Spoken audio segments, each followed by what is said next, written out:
everybody, and welcome to episode 80 of Trials and Trebuchets. I am your Dungeon Master, Luke, and I am joined by my players. Hi, my name is Ben, and I don't know who I am. Am I a cat? Am I a gnome wizard? Who knows? I guess I'll find out in this episode. It is a mystery to all. Conspicuous. Oh, hello everyone, it's me, Carla, and I play the level 6 Tiefling Rogue, Tiefling Rogue, Integrity Idleberry, as well as the cute blue squirrel novice karate practitioner, Eye Idleberry. Everybody, Oh no. rock your body. Dun, dun. Oh my god. Everybody. Dun, dun. Praise the windy. Ragtag's back. All right. Yay! Oh my god. Thank you. That was so long. Amazing, though. Hi, I'm Sarah, and I think I play Mira Marchand, the level 6 half-elf bard. I have missed saying that. Losing Kurogami must have stirred her, but more importantly, let's solve a murder. Ooh, Ah. nice. Beautiful rhyme. From the baby to the mother, I am Sam, and I once again play Serenep Cinderman. Here to kick butt, take names, and find out where my kid went. All right. You okay, Luke? It just caught me off guard. You're welcome. From the baby to the mother. Yeah. Oof. And last time on Trials and Trebuchets, the heroes entered Ailton to perform prophetic combat with the prickled pest who pursues, defeating the ghosts of animals, making it rain, and being blasted with sunlight. The battle raged on, except for Virgil, who negotiated with the wind and ended the conflict relatively peacefully, having put in place a system of worship which hopefully lasted. The pets then returned home to Wildcliff. But none of that matters. Because Aww. where we are right now Uh-oh. Oh boy. is Oh no. Where are we? Mira Marchand. Hi. You are climbing this rope. You're almost at the windowsill. It's probably like a couple feet. It takes probably 20 seconds more. You're not like the most competent upper body. Give me an athletics check actually to see how good you're doing. What are you on this making one. us break Okay. into? What's scary about this is the I'm lack so of confused, context. but All there is okay. a rope and you're climbing it and there's a window. That's a 6, 2 plus 4, Oh. so I don't think I'm climbing it very well. You're not climbing it very well. You are climbing it though. You place one invisible hand in front of the other. You can feel yourself slide back down every single time you grip.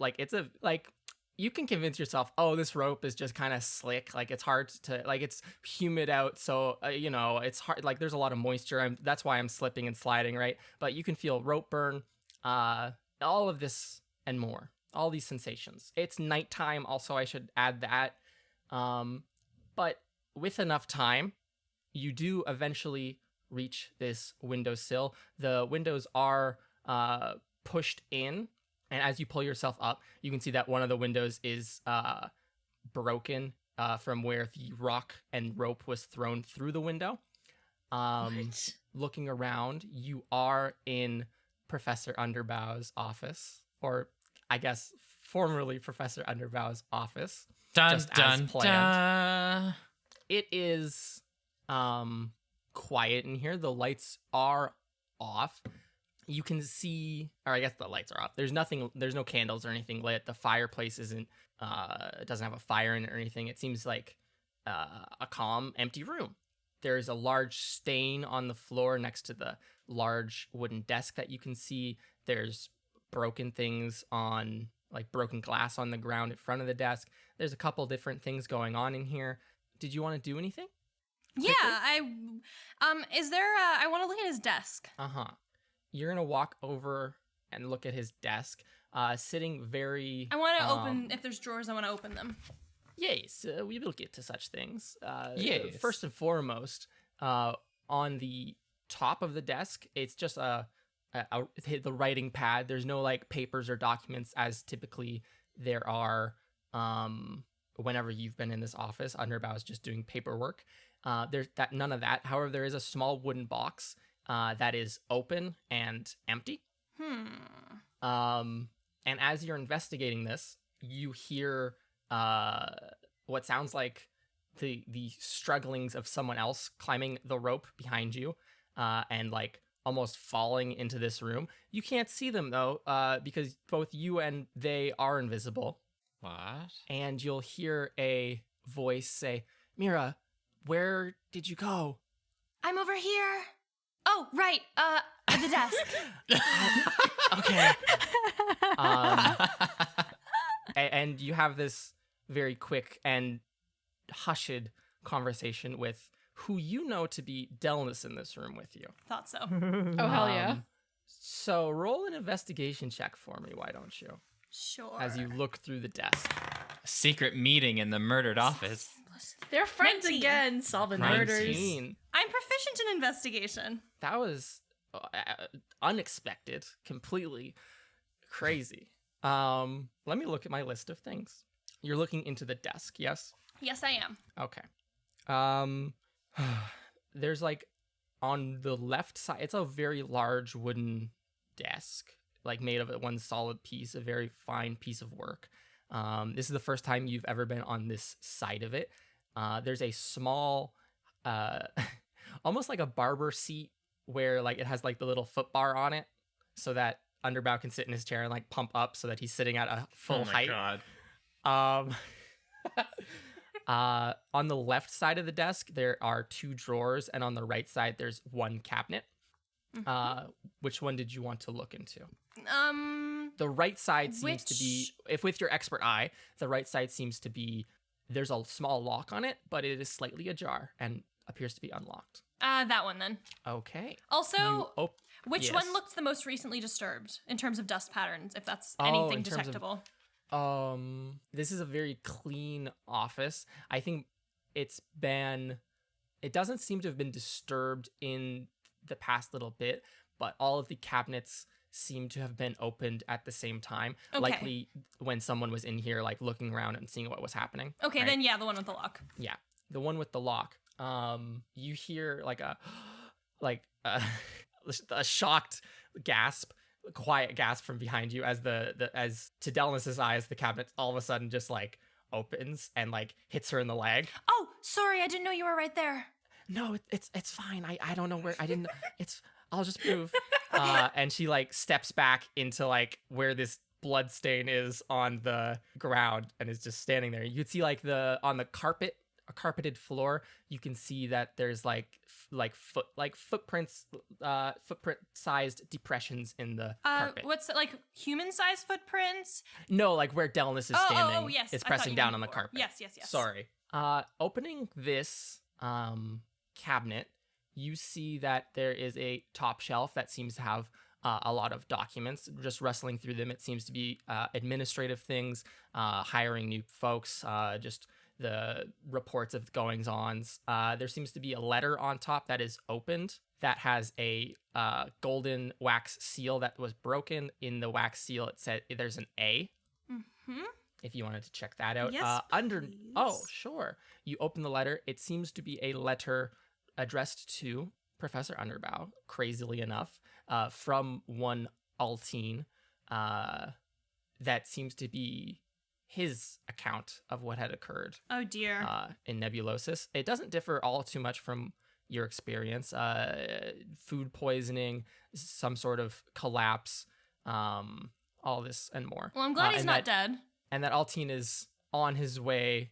So that seems to be what's written in the letter, Mira. Also of note, in this bottom shelf of the cabinet is a small stone, what looks like lockbox. Is it locked? Do you want to touch it? Or are you just looking at it? I feel like I would be wearing some kind of glove or something that wouldn't leave like oil from my fingers, so I'm gonna touch it. Okay. You're wearing thief gloves apparently. As she was completely aware of the planning process, yes. Absolutely. She absolutely was. You reach out, and actually, I think this would be a perfect moment. We have a small flashback to when you and Delnus and Artis Artesian, with rope over his shoulder, were walking from your dormitories very sneaky-like towards the enchantment tower. And he handed you a pair of like leather riding gloves, and he was like, wear these so that you don't leave anything in the office while you're there. Oh, okay. When I put these on, are they gonna turn invisible? I'll just turn invisible after. They'll turn invisible. Don't. Okay. Yes, don't I wasn't sure because they're not mine, but I guess if you gave them to me, they become mine for a second. Okay, cool. We're good. Dallas is gonna be like, do you have a second pair? And he's gonna be like, well, no, I only intended on just one person going up there, but you could split it if that works. Oh, yeah, we'll just each only use the one hand. Yes, yeah, just only use that hand. Don't touch anything else. That should work fine. Yeah, if we need to do something that uses two hands, we can just kind of collaborate. Okay. And now we're back in the present. Hand. Cool. Mira, what hand are you wearing it on? She's right-handed, so right. Okay, fine. So you reach out with your right hand, your gloved hand, and grab this lockbox. It's much lighter than you anticipate it to be. It looks to be made completely of just a single piece of stone, right? And as you pull it out, on the top of the lockbox, etched into the stone, is a very familiar spiral. The same one that's on your arm. Oh, shit. Meanwhile, Integrity. Hi, my name is Integrity. You are walking along the same path that you all had walked in order to go get to the Oblex. The stink is not as bad as the last time you were here. There's no sulfurous smell. There's also not the smell of like the sewers that you would typically expect. There's just this faint floral scent coming from further down the tunnel. And the words, "It must be done," just keep echoing in your head. And you know exactly where to go. You were shown exactly where to go. Are you holding a weapon in your hand or anything? And what are you wearing? It's the middle of the night. Okay. I would assume that I am holding my squall, because it's my favorite weapon. Well, course. my dagger too, but this one is cooler because it has electricity. And so it's the middle of the night, but I'm assuming that I know that I'm doing something. Yes. But then I also don't want to look super suspicious if I'm walking down You're the down halls. in the sewers. Okay, but like if I'm on my way back, if I'm wearing Oh. like spy clothes, they might sort of know what's going on. So What's the difference between spy clothes and what Integrity normally wears? to sleep? Oh. What? What are you wearing? Is it just your sleeping clothes? This was urgent. Okay. Yeah, sleeping clothes. But Okay. I'm wearing my my belt, Do you have my tool the belt. orb with you? Yes, I would have the orb with me. Okay. Stop smiling. Hella sus. So you're walking down this hall. It's only a bit further now. You probably just crossed or passed the place where you first ran into Bailey Blue, probably like 2 or 3 minutes ago. Can you roll a perception check for me? I sure can. 14. Okay. You have the feeling, like this shiver down your spine, that you are being watched. Uh-oh. And you walk in this dimly lit hall for a little longer before arriving at the crack in this well-made wall that you know you're supposed to go into, and walking up towards an archway that in Draconic above it says Ascendant.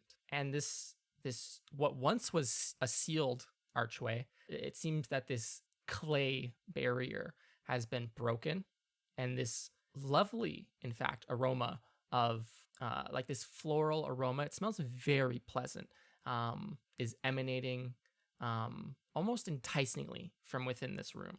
And the words, "It must be done," echo again in your head. What do you want to do?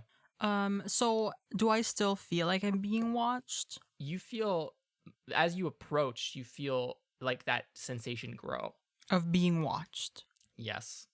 What is the most surging feeling that Integrity is like experiencing at the moment when she's standing right in front? Like, is the will to go in stronger, or the fear of being watched outside is stronger? I think we have flashback would answer this perfectly. Okay. What dream were you having this night?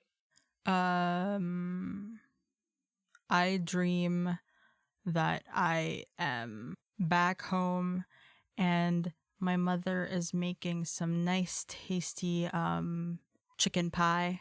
Okay. You're probably like sitting, the doors open, the windows are open. It's a warm summer day. There's like humidity in the air. It's very comfortable. You're probably like lying face forward on the table so that you're like cooling off, right? Waiting for her to finish making pie. And you look out the door, just like watching the water from where you can see it. And watching the water, it slowly turns oily and black and rises up and fills the house. And you can see nothing, and you're engulfed in this water. And then it disappears. It almost drains away.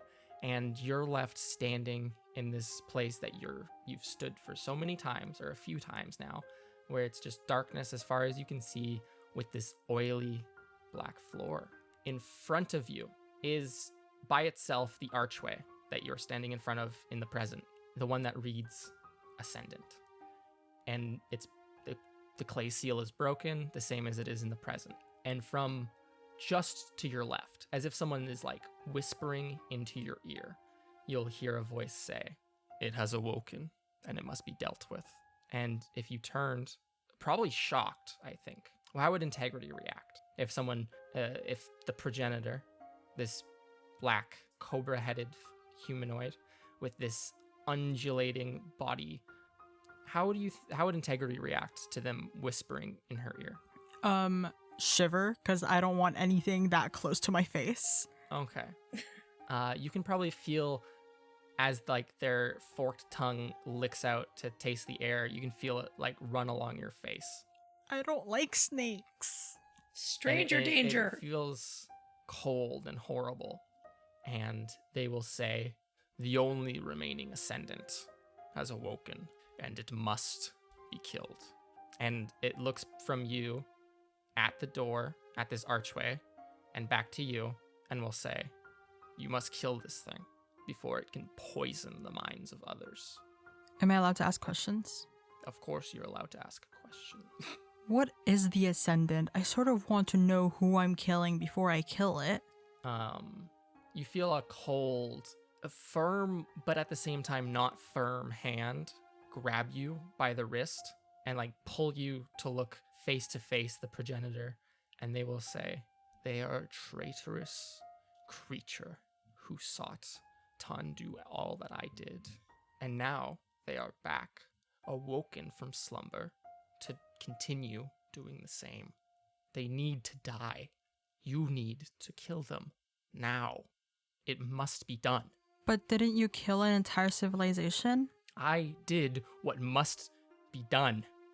It had to be done. This must be done, and you must do it. But- I'll give you anything that you want in the world. Anything and more that you want. But Kill, why do I have This- to do it? and they'll grab you almost very violently this time, Integrity, like by like the scruff of your pajamas around your neck, and you can feel like this coldness, and they will say, "I am trapped, and you are the only one who can act for me, the same way you found the other ones, the others with orbs. You must do for me. Bitch. Kill the Ascendant now. It must be done. I will grant you anything you desire in exchange, anything and more.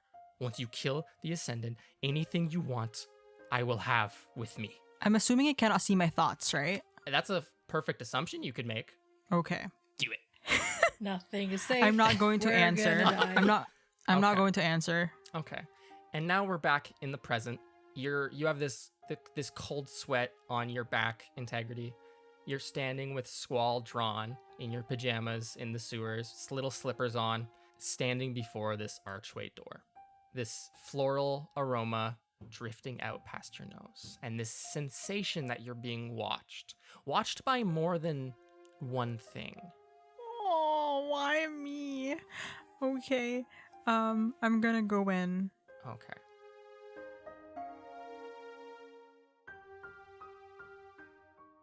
Meanwhile, Winsler Wallaby, Serenep Cinderman. Yo. Uh-oh. God. Winsler, it's the it's very difficult what you're doing currently, and you feel very much like a goldfish. And your So view every is day then. and your view is partially distorted, and everything's like it's like this fisheye. Everything's in this intense fisheye, and you're getting very like I don't know if you'd be antsy. Would you get antsy in a situation where you're like?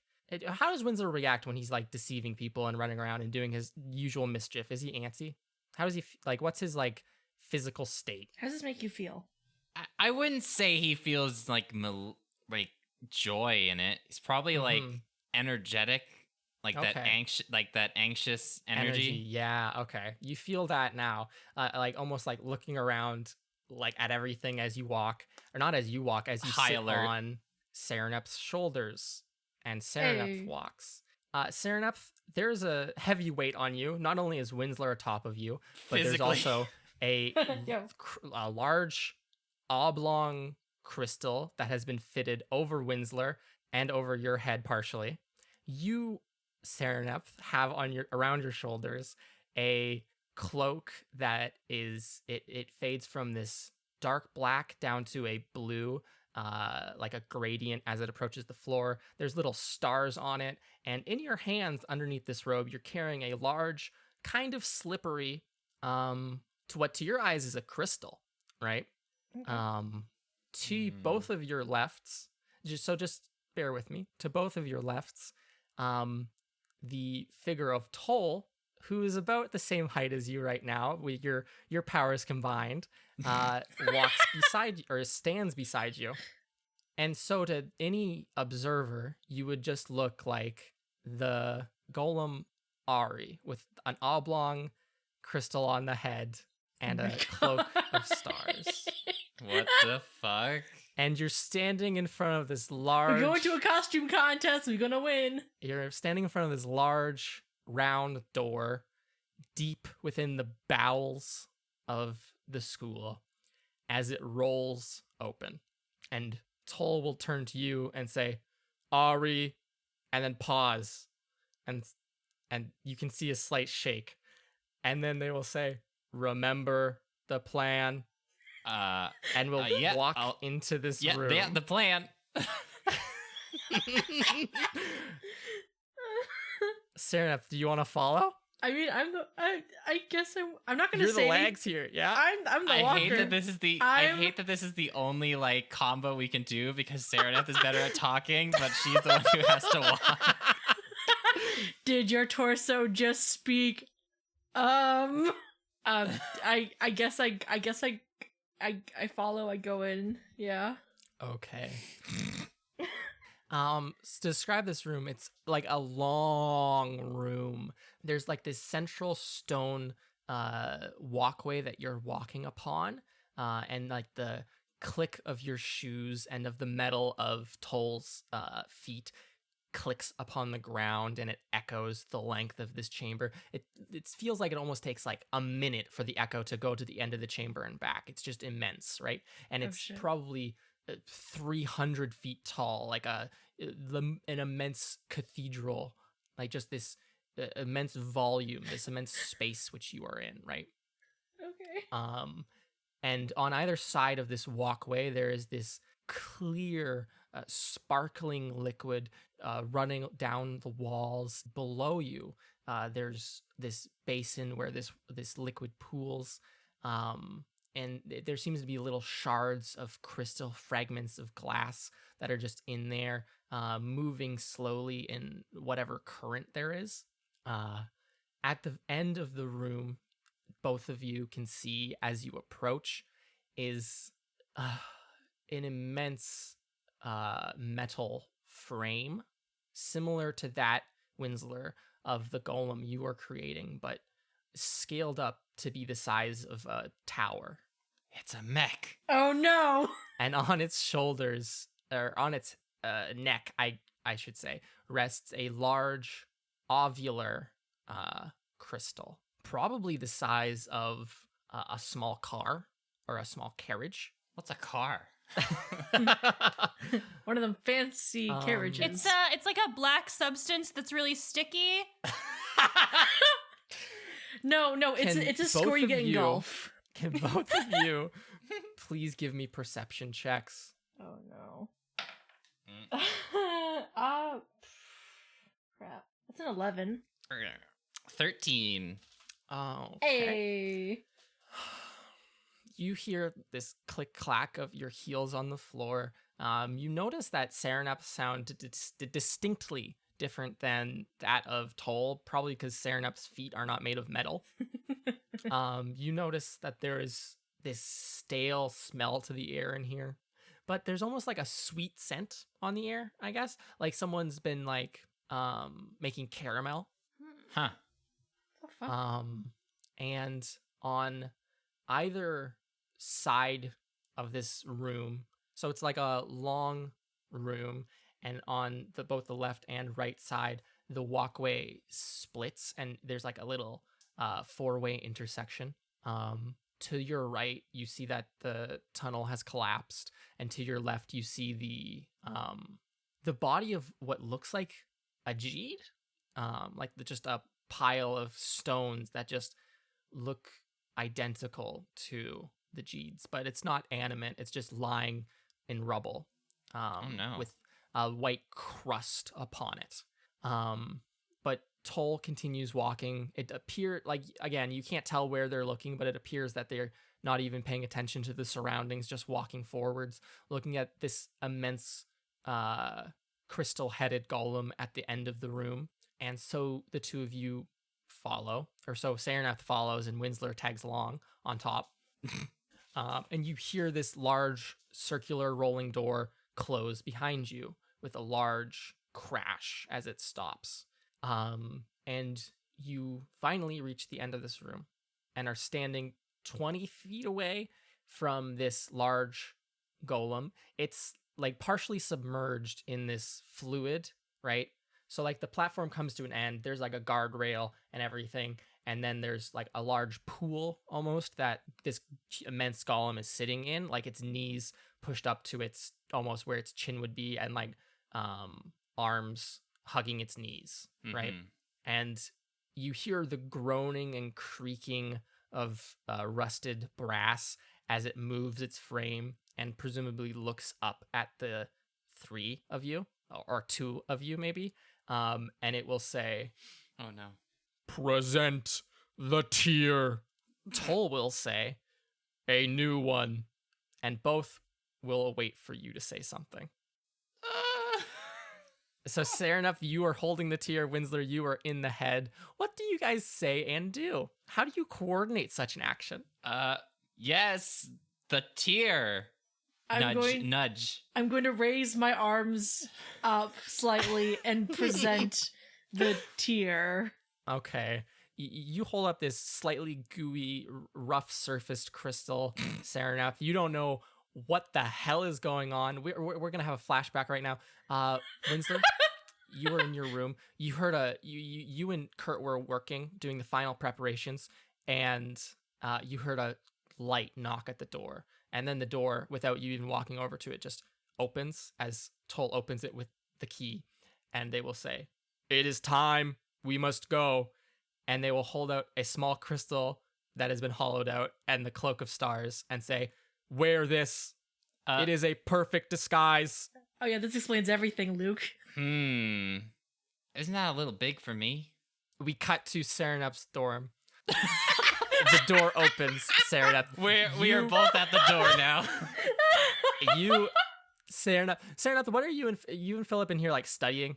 I want Philip to be in the scene. I would say that let me think. What time of day is it? It is like 7 p.m. In that case, I would say we're having like an evening tea and also studying, yes. Okay. You hear the door. There's no knock at the door. Sorry. You hear the door creak open, and standing there is the 9-foot tall frame of Toll and the 3-foot frame of a crystal ball with legs. Good evening. How are you doing? Philip like drops his fork. It clanks on the floor. Toll will say, Serenep Cinderman, we need you. You are essential. Come with us. And it turns on its heels and walks away. I'm gonna like peek my head out from behind the crystal. Okay. We're probably gonna have to explain this on the way. So, do you mind coming with us? Are you not busy? I look over to Philip and I look back and I'm like, okay. I think we'll have to wrap up our studying session for today. Sorry to cut this hi, short. Philip. Oh, hi, Winsler. I'll just go back to my dorm room. Are you gonna? Okay, yeah. Believe me, the second I understand what's going on here, I'll see you tomorrow for breakfast. He does the zipper motion on his mouth and goes, "Listen, I won't say a thing. I swear. I know the way you guys do things. It's fine." I'm gonna give him a thumbs up and a wink, and I'm gonna walk the other way. Okay. And now we're back. We're back in the present. It's many hours later as you descended many, many stairs in the school. I'm tired. And You're tired. this large golem and Toll are waiting for you to say something. And Serenep's holding up this rough, gooey crystal that you presented her with, Winsler. And what did you say, Winsler? Yes, the crystal. Nudge, nudge. You say nudge, a new nudge child out has loud. arrived. This large golem kind of like raises a hand until you say, a new child has arrived. And then it lowers the hand creakily and says, young one Ari, it has been too long since you have performed the rites of polishing. You must brush up. Ah, yes, brushing. I totally forgot. You are entirely correct. What is that? We will start anew the ceremony. Present So the golems are tear. born. The large one Yes, says, I am now presenting the tear. Ari, you speak out of turn. The large one says, present the tear. Toll then says, a new one. What do you That's say? your cue.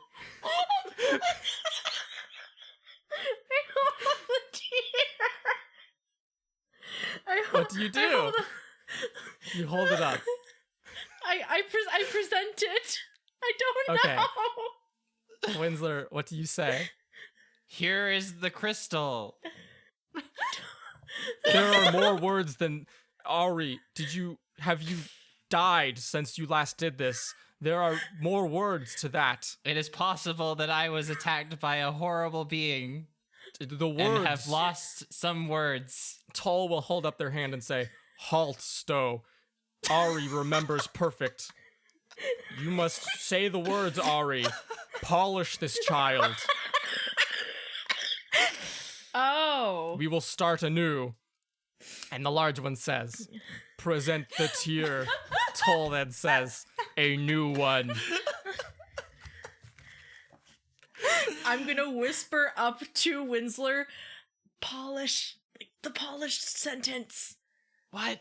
The words were polish this child. Polish this child. I'm just like reading under the hood like this. There's cue cards. Polish this I'm holding child. up a cue card.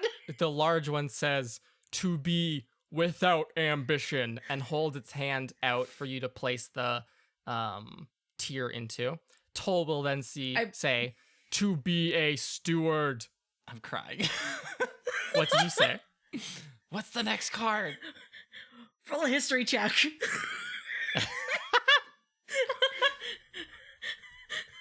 What do you say, Told you to Winsler? really explain this to us.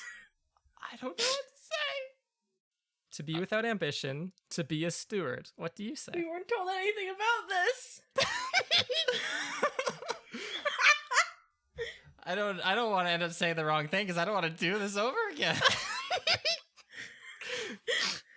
Tell me what you say. We gift thee thy name. Make a persuasion check. Amen.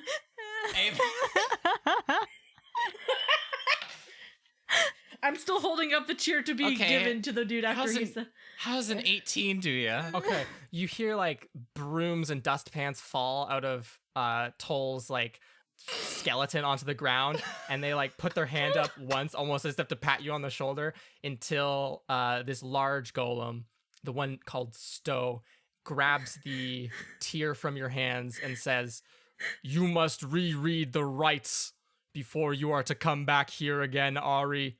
But just this once we shall conclude ceremony."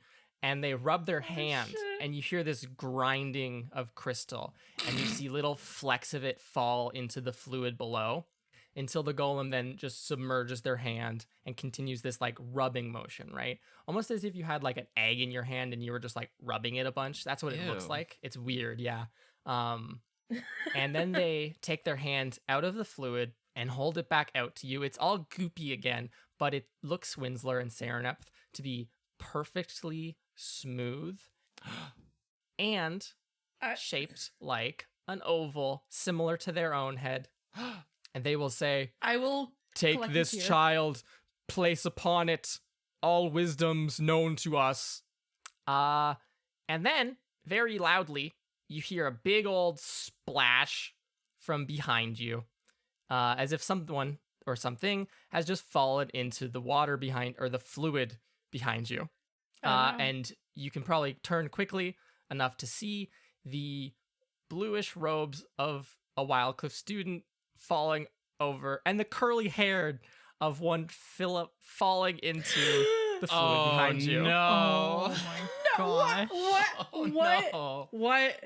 Mira, Oh no, my arch enemy was actually Philip. Mira, howdy. Hi. You reached out to grab this lockbox, I did. the one that had the Shioran symbol upon it, with your right gloved hand. You touch the surface of it. It feels smooth. It feels very solid. You feel like a warmth radiate through the glove, as if it would be much warmer if you were not wearing the glove. Almost painful if you were not wearing the glove. But wearing the glove, it feels fine. It feels like a light, or it feels like a warm summer day. And you can pull it carefully out of the cabinet and place it on the table. Mm-hmm. Okay. You place it on the table. There seems to be a small, like very small, lock or keyhole rather upon this lockbox that has been turned and is open. It's almost like you turn the key and the top of the box lifts up. Uh-huh. So if you were to pull the lid up, you would see that there is a small chamber that is empty. Looking closely, there are little green specks of something in there, presumably jade, as that is what you were assuming, or that was what you had hoped to find. So it's like these little pieces of jade. Delnus. And Delnus will say, "Oh, is that it? Did you Yes. find it? Are we good? Yeah, this is it. Okay. Did you want to? So are we gonna look around anymore, or is?" Well, this is kind of what we were looking for. I don't see any other obvious I've never And- done this before. We'll have another wonderful flashback here to when it was around 8 p.m. Mira, or no, it would be later than that. No, it wouldn't be later than that. How are you feeling? It would be around 8 p.m. and there's a knock at the door, which you open, and it is Artis Artesian. He will put a hand on your shoulder and say, "Are you doing well? Are you all okay after nothing horrible's happened? Like the week has been fine?" Yeah, nothing horrible has happened. And then as you're saying this, like a smell, which has persisted in your room for the past week, just hits him. And it's this pungent floral odor of this urn that was underneath your bed and still is, unless you did anything else with it. Nope. I guess it depends how you define horrible. Miss Mersh, oh. And he's like holding his nose and walking into the door and closing the door. He will look over at Alina, who's sitting at her desk and looking slightly snoopily at the two of you, but also trying to play it like I'm not paying attention. Artis will uncover his nose or unpinch his nose and look back at you, Mira, and say, "It smells horrible in here. What? Did something die?" Potentially? It's a long and confusing story that... 1 second. Miss Hollyfield, would you mind, is there another room that you could spend the next 20 or so minutes in? We just need to have a private conversation, and I would prefer to have it in here rather than my office or elsewhere on campus, as it might be a bit unsafe. I can escort you if you need be. To which she agrees peacefully. They go off to one Angelica Lindman and Karina Lindman's room, as Angelica is on the same team as Alina. And before you know it, Mira, Artis is back. Did you want to like do anything? Is your room a mess? Did you want to clean it up a little bit? Yeah, and I'm also going to pull out the urn. Like, not open it or anything, but I'm going to pull it out so that I can show him. Okay. He comes back and the smell is worse, and he's like, and he goes, "Something died? What do you mean? Something might have died." Well, first of all, I've been having all these dreams that are like ascendant. I feel like I told you that. So the other day when I was getting ready for the party, there was this lady, I think, who was soaking wet and had this floral thing, and she said she had business to take care of. This was before Underbow was killed, so I think that might be related. And she also said that I had to keep this urn safe and that I had to go visit her in the sewers. So I looked inside, and I'm not sure if I should open it again because it might spill out and the floral stuff might be worse. But there's like a little person in there. Like it seems like it's growing. Open it. Have you opened it in the last week? Has it just been... Yeah, I opened it because I wanted to know what was inside. Because, when someone scary tells you to keep something safe and then threatens to murder you, you're kind of like, what am I keeping safe here? Because this could be really bad. Can I open it and look? Yeah, go for it. But, be careful because strong smell and dead person. He pulls like a handkerchief out of his pocket and puts it over his face as if that will do anything. Mira, you've been living this for a week, and it is like impossible not to smell this thing. Like it's in your sheets now, it's in all of your clothes, like you carry this scent with you now. And so he removes the very loose lid from the urn, and inside, Mira, if you were to peek over his shoulder, you would see that most of the liquid has congealed into like little crusty bits or little slimy bits along the edge of the urn, or along the inside of the urn's surface. And the small form of a person seems to have like all the skin seems to have fallen off it, and it's just a small little skeleton now. I think by opening it I might have killed it because it wasn't like this before. So it's fine then, or it's not. This might be relevant to what I came to speak with you about. I had attempted to go and find Miss Cinderman and Saroneph and Winsler as well as Integrity, but none of them were to be found. That worries me greatly, but we'll get into that in a moment. Okay. And he's going to pull out from his pocket, a different pocket than the handkerchief pocket, in case anyone was curious. He's going to pull out from his pocket a small object wrapped in cloth, and he's going to hold it up and unwrap it. It's like a green dagger, and it's just a straight blade. There are little spirals carved into the blade, the entire length of it. The Shioran spirals, you might be familiar with, Mira. Mm-hmm. And it is covered in blood.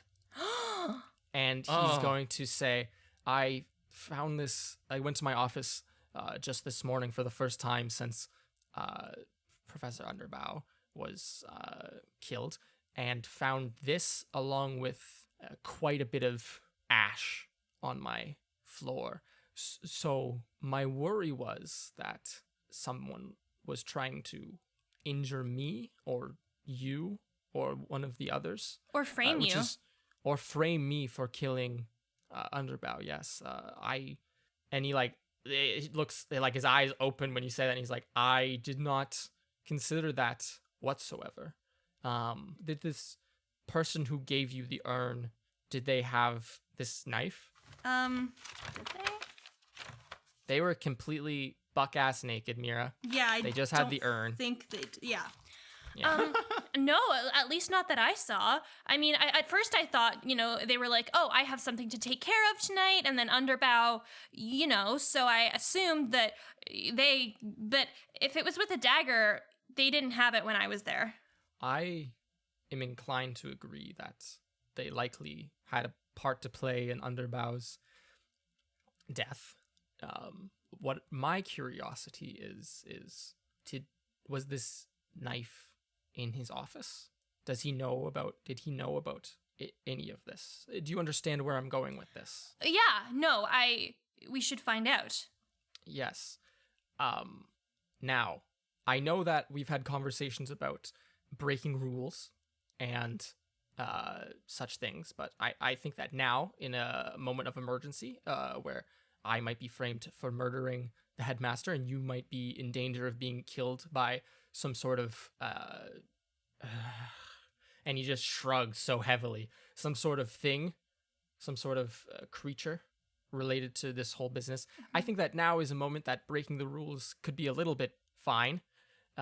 So my proposition was to climb into the professor's office and see if you could find anything. Really? Really. Wow. I mean, are we gonna, get in trouble? Like, I know that no one will find out. I will ensure it. Okay. Also, I made a promise at the party vis-a-vis stuff like this. Okay. I think it's way funnier if we just cut to you now with Delness walking to the enchantment tower. Absolutely. And that's the whole situation thus far. So now you're standing here over top of this lockbox. There's little specks of jade in there. It looks to be long enough that knife would have fit perfectly inside of it. Delness says again, so is that everything that we came for? Like, that's well, it? Should we get out of here? Oof. I'm really No, I shouldn't. There's a piece of paper with my academic strikes, but no, I should not do that. I really shouldn't. I don't want people to think that, oh, you probably killed him because you have a motive. So I Everyone else's student record is there, but Mira Marchand's is missing. I'd have to get rid of like an entire stack of them. You if I was had all of do your that. strikes cleared? Huh, what a coincidence. What a coincidence. Okay. You're standing here having this conversation with Delness. And looking around the office probably, you don't know what she's doing. You can see that her feet are moving on the carpet. And in these few moments, you're contemplating, oh, should I take that piece of paper? It's right there. It would be really easy to find. You look down at the shelf with all these things, and it's like a perfectly sorted system. You can see all the student files. They're right there. And you make the decision which is morally correct. And even if it's not for the right reason. And then Delness will say, can you smell that? Am I going crazy? Can you smell, like, it smells like flowers in here, like orchids or something? Oh, shit.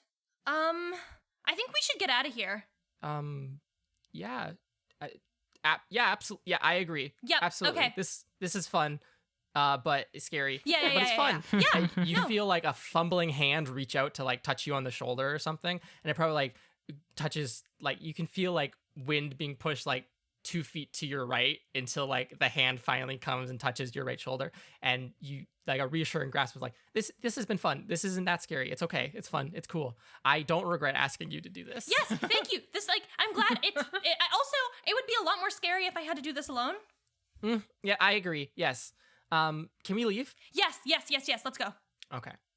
And you leave the lockbox? Take it. I want to show artists. Take it. Okay.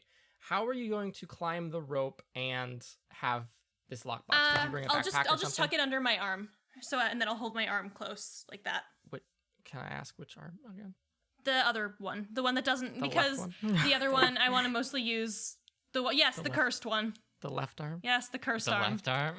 The arm with the tattoo on it? Yes, the arm that is cursed by the snake with the spiral. Oh, Because I think that's more interesting. I agree. I think it's wildly more interesting. Uh-oh. Mira, you casually, you see Delnis's footprints go to walk off towards the window, or begin to walk towards the window, and you casually tuck this lockbox under your left arm. You know, you have to climb with the right arm, so it makes sense to like hobble the left arm. But the world goes gray. Delnis stops, like the footprints stop in their tracks. The large open windows that were like creaking slightly as the wind blew them back and forth, they completely stop. The wind completely stops. There's no smell of any faint smell of orchids or flowers or anything up here anymore. And you, Mira, feel like you are falling. That wonderful feeling. You know, when you're dreaming and you're just falling. Oh, yeah. The lockbox is no longer under your arm. Your arm is no longer on your arm, like your left arm. You know how this is. Like your left arm, not there anymore.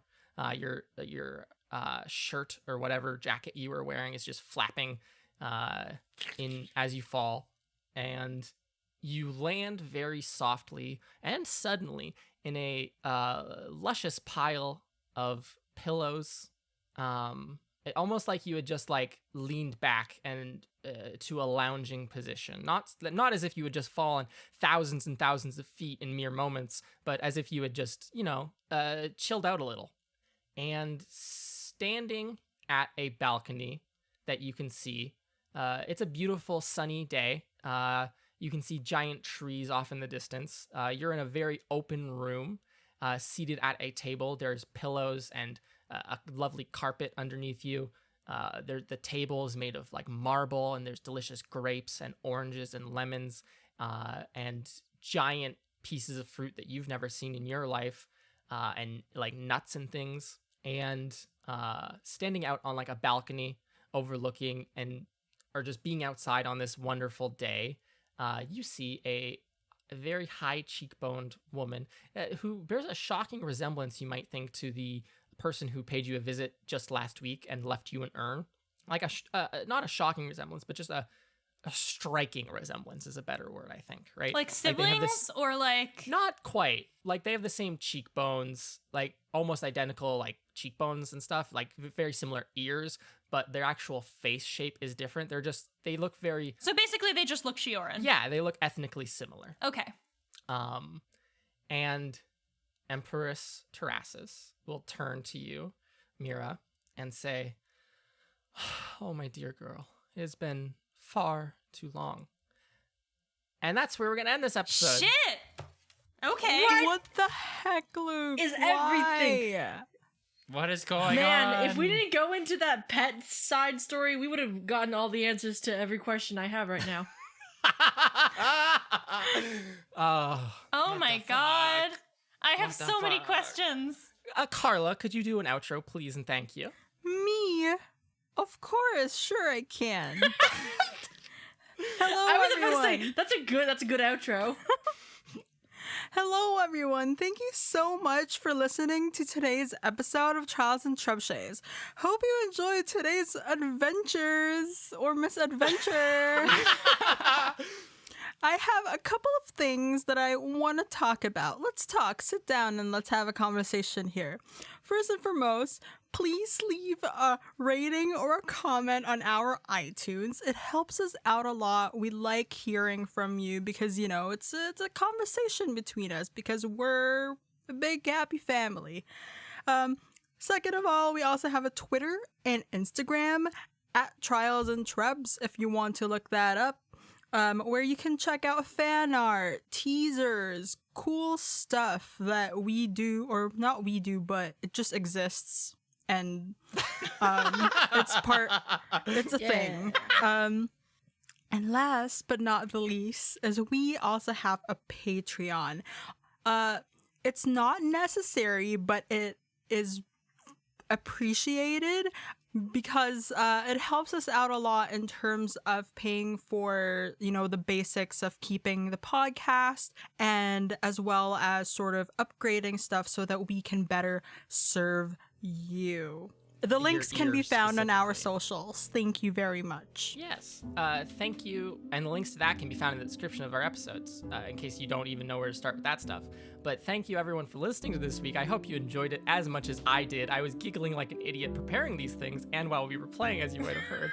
And now it's over, and I'm sad until next week when we will be happy again, because I can do the show again. Whoa. You're gonna fucking kill us, or you're gonna make us watch all our friends die. I am guessing it now. My lock-in for this week. I foresee a death. Anyways, thank you, everyone. Bye. Bye. Bye, everyone. Bye.